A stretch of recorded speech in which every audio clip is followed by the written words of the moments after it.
So I used to be scared to lay it all down, not because I didn't believe in Jesus, but because I was afraid of what obedience would cost me. I worried that following him would cost me people and comfort and control. It would cost me the version of my life that I worked so hard to build. And it did. Nobody tells you this part loud enough. The altar is absolutely beautiful, but it's also where things die. Because when I stood at the altar, my hands were shaking. I was not holding sin. I was holding things that looked good, relationships that felt safe, plans that I thought made sense, dreams that had my fingerprints all over them. When I was living for the world, Satan didn't bother me. No resistance, no warfare, no conviction. Why would the enemy fight someone already walking in his direction?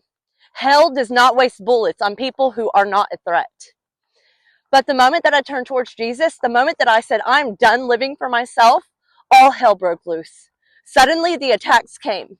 The doubts screamed. The distractions multiplied. Not because I was doing something wrong, but because I was finally doing something right. If the devil is leaving you alone, it is not always peace. Sometimes it's permission. He doesn't need to attack what already belongs to him. Following Jesus does not cost you everything. It costs you anything that keeps you from becoming who he called you to be.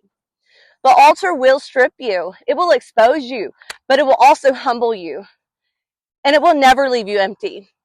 I lost things that I begged God to keep, but I gained peace that I never had.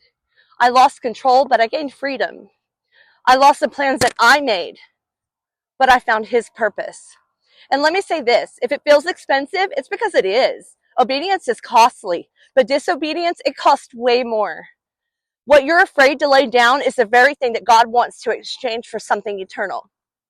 So yes, it might cost you friends. It might cost you status. It might cost you comfort. It might cost you the life that you thought you wanted. But it will never cost you Jesus. And he is worth more than everything that you're afraid to lose. So take it to the altar. The fear, the dream, the relationship, the future. Lay it down. Because anything that you surrender to God, he either redeems or replaces with something better. And trust me, nothing that you give up for Jesus compares to what you gain in him. It's breathtaking. It's amazing. I love you. But God, oh, he loves you so much more.